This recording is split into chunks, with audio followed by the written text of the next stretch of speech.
मध्य प्रदेश से बड़ी खबर आपको बता रहे हैं, जहां कांग्रेस को एक और झटका लग गया है। पूर्व विधायक पारुल साहू बीजेपी में शामिल हो गई हैं। मुख्यमंत्री डॉक्टर मोहन यादव ने इन्हें सदस्यता दिलाई है। पूर्व सीएम शिवराज सिंह चौहान भी इस दौरान मौजूद रहे हैं। तो लगातार कांग्रेस से भारतीय जनता पार्टी में उनके पदाधिकारियों कार्यकर्ताओं के आने का सिलसिला जारी है और अब कांग्रेस को एक और झटका लगा है। पूर्व विधायक पारुल साहू बीजेपी में शामिल हुई हैं।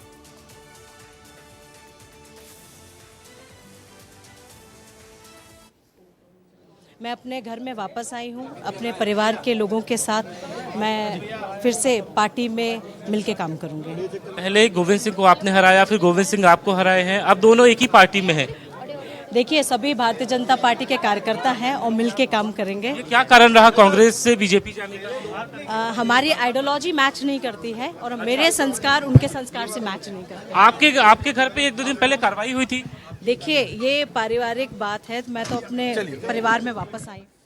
तो पारुल साहू से विवेक ने खास बातचीत की। पारुल ने कहा कि संस्कार मैच नहीं होते, इसलिए भारतीय जनता पार्टी का दामन थामा है। बहरहाल आगे चलिए और जान लीजिए कि पारुल साहू आखिर हैं कौन।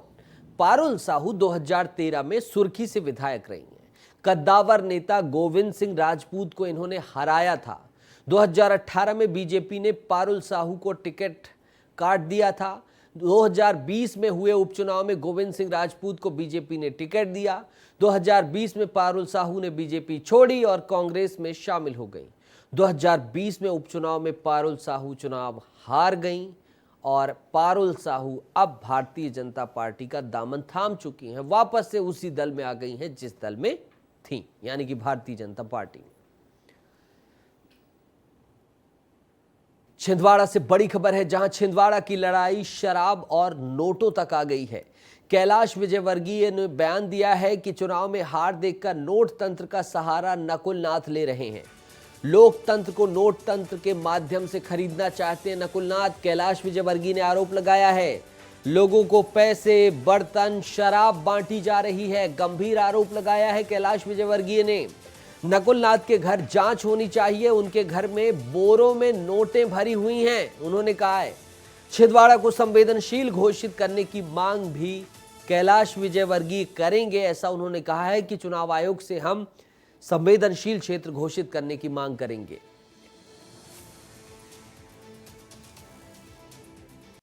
चल रही है, मोदी जी की आंधी चल रही है और मुझे लगता है कि उनको हार बहुत साफ दिखाई दे रही है। इसीलिए उन्होंने अब नोट तंत्र का सहारा ले लिया। चुनाव आयोग से मांग करेंगे कि उनके जहां पर वो ठहरे हुए उस घर की जांच करना चाहिए। मुझे जानकारी प्राप्त हुई कि बोरों में नोट भरे हुए हैं, लोगों को बुला बुला के वो नोट बांट रहे हैं। वहां उनके यहाँ छापा मारना चाहिए। हमारे पास 8-10 और लोगों के नाम आए। चुनाव आयोग से मांग करेंगे कि छिंदवाड़ा पूरी लोकसभा को संवेदनशील घोषित करें। यह लोकतंत्र की हत्या है। मुझे लगता है कि यहाँ पर लोकतंत्र की हत्या नहीं होना चाहिए। रायगढ़ में ठगी हुई है सरकारी नौकरी के नाम पर। युवतियों के साथ ठगी का मामला यह सामने आया है। शिकायत पर पुलिस ने आरोपी महिला को रायपुर से गिरफ्तार किया है। आरोपी महिला शोभना दास ने रायपुर एम्स में सरकारी नौकरी लगाने के नाम पर करीब 5 लाख रुपए 5 युवतियों से ठगे हैं, यानी कि 25 लाख रुपए, जिस पर पुलिस ने केस दर्ज करके आरोपी महिला को जेल भेज दिया है। आरोपी महिला रायपुर के न्यू राजेंद्र नगर अमलीडीह की रहने वाली है। वहीं रायगढ़ निवासी बीना पटेल ने केस दर्ज कराया था इस मामले पर, जिस पर चक्रधर नगर पुलिस ने गिरफ्तार करके इसे जेल भेजा है और ठगी करने वाली महिला का बैंक अकाउंट भी होल्ड कर दिया गया है।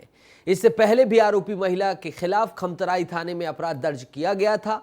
थाना प्रभारी चक्रधर नगर प्रशांत राव ने जानकारी दी है, देखिए। बीना पटेल थाना चक्रधर नगर में लिखित शिकायत आवेदन प्रस्तुत की कि वो बीएससी नर्सिंग की हुई है और शासकीय सेवा में जाना चाहती है और इसी बात पर वो उस फील्ड से जुड़े हुए जॉब की तलाश कर रही है।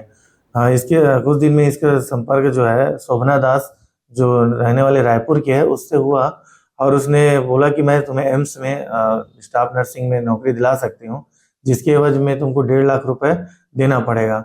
वो उसकी बातों में आ गई और 1.5 लाख बाद में वो 25,000 रुपये उसे दे दी। की रिपोर्ट पर थाना चक्रधर नगर में धारा 420 का अपराध पंजीबद्ध किया गया। अपराध पंजीबद्ध होने के उपरांत थाना चक्रधर नगर टीम के द्वारा आरोपी के पता तलाश हेतु टीम रायपुर रवाना किया गया था। मोहल्ला मानपुर अंबागढ़ पुलिस ने नक्सलियों के लिए कोरियर बॉय का काम करने वाले यशवंत आंधिया को गिरफ्तार कर लिया है। पकड़े गए आरोपी का बड़े नक्सली कैडरों के साथ संबंध था, जो कि सालों से शहरी नेटवर्क के लिए काम किया करते थे। आरोपी युवक बड़े नक्सली लीडर विजय रेड्डी के कहने पर कुछ दिन पहले 2 लाख रुपए पहुंचाने थे। पकड़े गए आरोपी जिले के मानपुर ब्लॉक के मुच्चर गांव का रहने वाला है, जो लंबे समय से नक्सलियों के सक्रिय सदस्य के रूप में काम कर रहा था। जांजगीर चांपा में 10वीं 12वीं परीक्षा में छात्रों को पास कराने के एवज में अभिभावकों को फर्जी कॉल आ रहे हैं। जांजगीर पुलिस ने एडवाइजरी जारी करके छात्रों और अभिभावकों को फर्जी कॉल्स के झांसे में नहीं आने की बात कही है। आवेदन के दौरान अभिभावकों के मोबाइल नंबर दिए गए थे। अब ऐसे में बड़ा सवाल यह है कि आखिर कैसे इस गिरोह के पास अभिभावकों के नंबर पहुंचे हैं। कुछ लोगों के माध्यम से पता चला है कि कुछ अज्ञात लोगों के द्वारा ऐसे परीक्षार्थी जो अभी बोर्ड परीक्षा में शामिल हुए थे, उनके वो अननोन नंबर से कॉल आ रहे हैं कि अगर उनका पेपर बिगड़ गया है तो वो कतिपय माध्यम से उनके पेपर को सुधार कराकर उनको पास करा देंगे। ये सारे कॉल ठगी के लिए किए जाते हैं, तथा मैं लोगों को से आग्रह करना चाहूँगा कि ऐसे किसी भी कॉल के झांसे में न आए, तथा यदि कोई कॉल आता है तो तत्काल निकटतम पुलिस थाना में संपर्क करें। इधर लोकसभा चुनाव में मतदाताओं को जागरूक करने के लिए प्रशासन तरह तरह के कार्यक्रम कर रहा है। इसी कड़ी में कांकेर में मतदाताओं में जागरूकता लाने के लिए स्वीप मैराथन दौड़ का आयोजन किया गया। मैराथन में बड़ी संख्या में लोग शामिल हुए। आपको बता दें कि दूसरे चरण के मतदान के लिए कांकेर लोकसभा क्षेत्र में 26 अप्रैल को मतदान होना है। तो मतदान के लिए लोगों को जागरूक किया जा रहा है। कहीं स्वीप कार्यक्रम चलाया जा रहा है, कहीं कलेक्टर ट्रैक्टर चला रहे हैं, कहीं कुछ हो रहा है, और कुछ ऐसी ही झलक यहाँ से आई है जहाँ अलग तरीके से, अनूठे तरीके से मतदाताओं को जागरूक किया जा रहा है।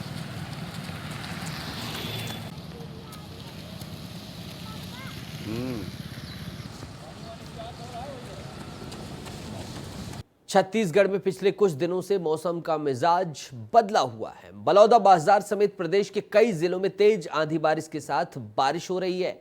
बारिश होने से गर्मी से निजात तो मिली है, लेकिन किसानों के लिए बारिश आफत बनकर आई है। बलौदा बाजार जिले में बारिश और बिगड़े मौसम का बहुत व्यापक असर पड़ रहा है। भारी बारिश से सब्जियों और केले की फसलें बर्बाद हो गई हैं। फसल खराब होने से किसानों को काफी नुकसान उठाना पड़ा है। वहीं मौसम विभाग ने आने वाले दिनों में भी बारिश के आसार जताए हैं, जिससे किसानों की चिंता की लकीरें, माथे की लकीरें बढ़ गई हैं। ये तस्वीर देखिए किस कदर फसल बर्बाद हुई है केले की, और महंगी नकदी फसलों में से आती है केला की फसल, और ये फसल निस्तनाबूद हो गई है, शत विशत हो गई, बर्बाद हो गई है, जिससे किसान परेशान हुए हैं। हालांकि सरकार ने आश्वासन दिया है कि किसानों की हर मुमकिन भरपाई करने की कोशिश की जाएगी, लेकिन सवाल है कि आखिर कब तक किसानों के नुकसान की भरपाई की जाएगी।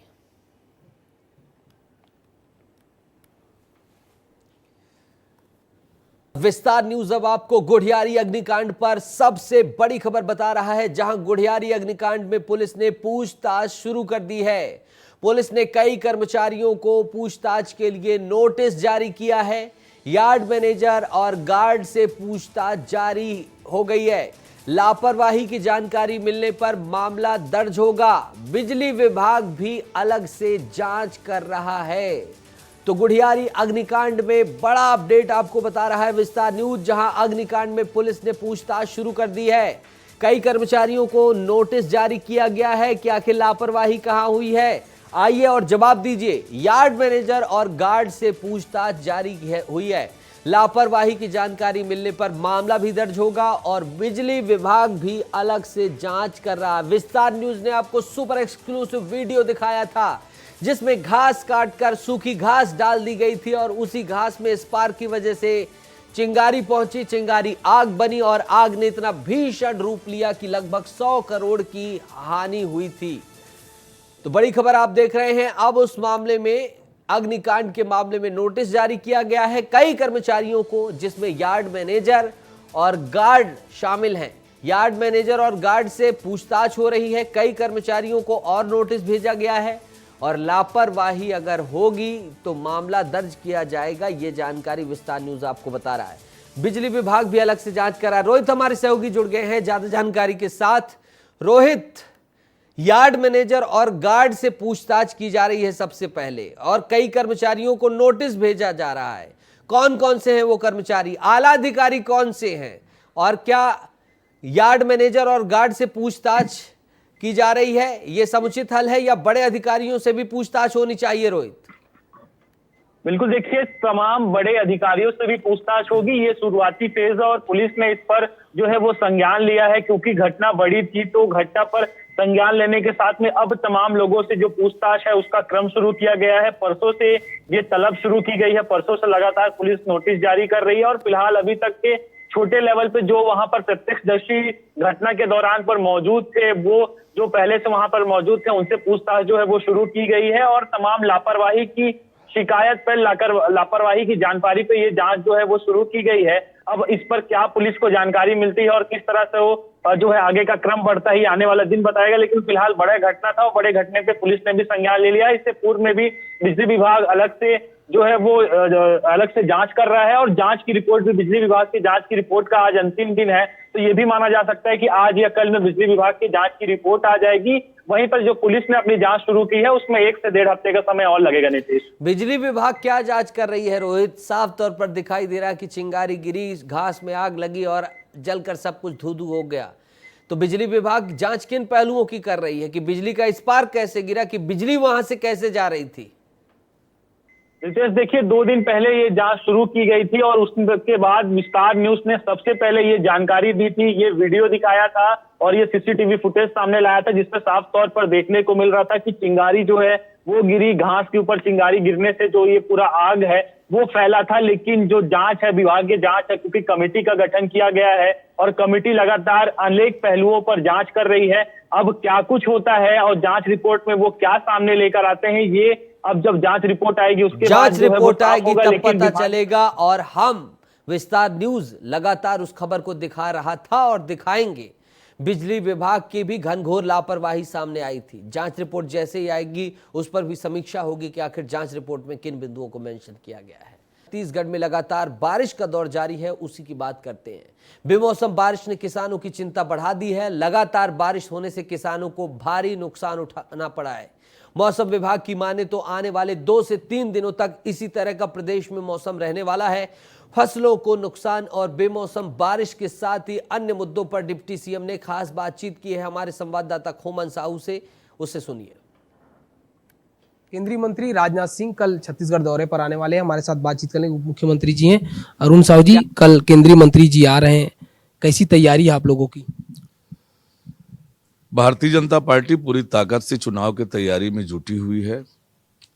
हमारे केंद्रीय नेताओं का भी लगातार प्रवास हो रहा है और हमारे प्रदेश के मुख्यमंत्री विष्णुदेव साय जी सहित प्रदेश के हम सभी पदाधिकारी लगातार प्रवास कर रहे हैं, सभाएं ले रहे हैं, बैठक कर रहे हैं और मिशन 11 की 11 लोकसभा जीतने की। छत्तीसगढ़ में लगातार कांग्रेस नेताओं के विवादित बयान पर अब छत्तीसगढ़ बीजेपी नेता कांग्रेस के राष्ट्रीय नेतृत्व पर सवाल उठा रहे हैं। बीजेपी प्रदेश उपाध्यक्ष शिवरतन शर्मा ने कहा है कि आखिर कांग्रेस राष्ट्रीय नेतृत्व क्यों मौन है? छत्तीसगढ़ में जो कुछ भी हो रहा है इसके लिए कांग्रेस नेताओं की सहभागिता है। क्यों प्रधानमंत्री मोदी के खिलाफ षड्यंत्र कर रहे हैं? बस्तर में बीजेपी कार्यकर्ताओं की हत्या हो रही है। नक्सली बीजेपी को वोट नहीं करने का फरमान जारी कर रहे हैं। और क्या राहुल गांधी, प्रियंका गांधी ऐसे बयानों से सहमत हैं? और सहमत नहीं है तो क्या अपने नेताओं पर कार्रवाई करेंगे?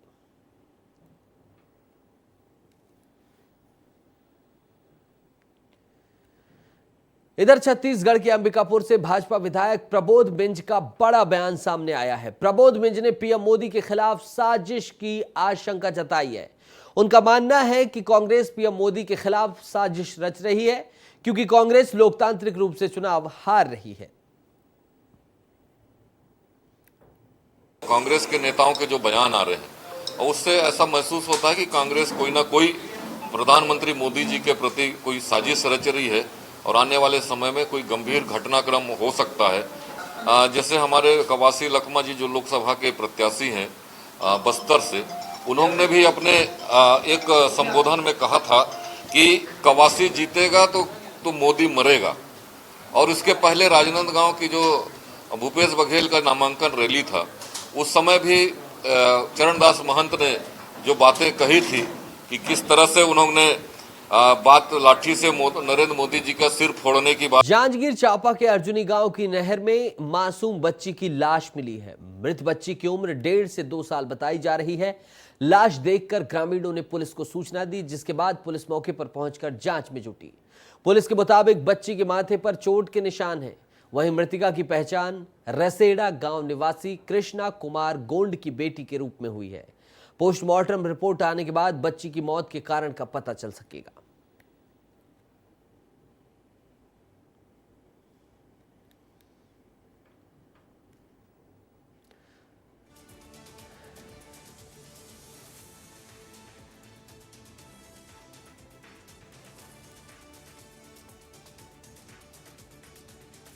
तो जांजगीर चांपा के अर्जुनी गांव की नहर में मासूम बच्ची की लाश मिली है। मृत बच्ची की उम्र 1.5 से 2 साल बताई जा रही है। लाश देखकर ग्रामीणों ने पुलिस को सूचना दी है, जिसके बाद पुलिस मौके पर पहुंचकर जांच में जुटी है। पुलिस के मुताबिक बच्ची के माथे पर चोट के निशान है। वहीं मृतिका की पहचान रसेड़ा गांव निवासी कृष्णा कुमार गोंड की बेटी के रूप में हुई है। पोस्टमार्टम रिपोर्ट आने के बाद बच्ची की मौत के कारण का पता चल सकेगा। और रायपुर से बड़ी खबर है, जहां कांग्रेस में एक बार फिर से लेटर बम फूटा है और इसको लेकर सियासत गरमा गई है। लेटर बम फूटने से सियासत गरमाई है। राकेश सिंह बैस ने भूपेश बघेल पर प्रताड़ना का आरोप लगा दिया है। राजनांदगांव से कांग्रेस पार्टी के प्रत्याशी और पूर्व मुख्यमंत्री भूपेश बघेल पर बड़ा आरोप लगाया है। राकेश सिंह बैस ने प्रताड़ना का, सत्ता में रहते हुए कार्यकर्ताओं को जेल भेजने, खड़गे को पत्र लिखकर कार्रवाई करने की उन्होंने मांग की है। राकेश सिंह बैस का जो पत्र है वो टीवी स्क्रीन पर आप देख सकते हैं। एक बार फुल स्क्रीन पर भी आप देख लीजिए कि इसमें क्या कुछ लिखा गया है राकेश सिंह के द्वारा, जहां उन्होंने लिखा है कि सत्ता में रहते हुए कार्यकर्ताओं को जेल में भेजने की बात की जा रही है। राष्ट्रीय मजदूर कांग्रेस के ये पदाधिकारी हैं और इन्होंने लिखा है कि मैं विगत 38 वर्षों से मध्य प्रदेश युवा कांग्रेस से लेकर तमाम पदों पर रहा हूं, लेकिन ऐसा माहौल कभी नहीं देखा और लेटर बम फूटा है फिर से एक बार कांग्रेस में। मल्लिकार्जुन खड़गे को पत्र लिखकर कार्रवाई करने की मांग की गई है। राष्ट्रीय मजदूर कांग्रेस के प्रदेश अध्यक्ष हैं, ये कार्रवाई की मांग की है इन्होंने। पूर्व सीएम भूपेश बघेल पर एक बार फिर से उनके ही कार्यकर्ता ने नाइंसाफी का आरोप लगा दिया है। लगातार राजनांदगांव से विरोध की सुगबुगाहट के स्वर उठ रहे थे और अब एक और स्वर उठा है जो कि इनका है। राकेश सिंह बैस ने यह पत्र जो लिखा है वो आप देख रहे हैं।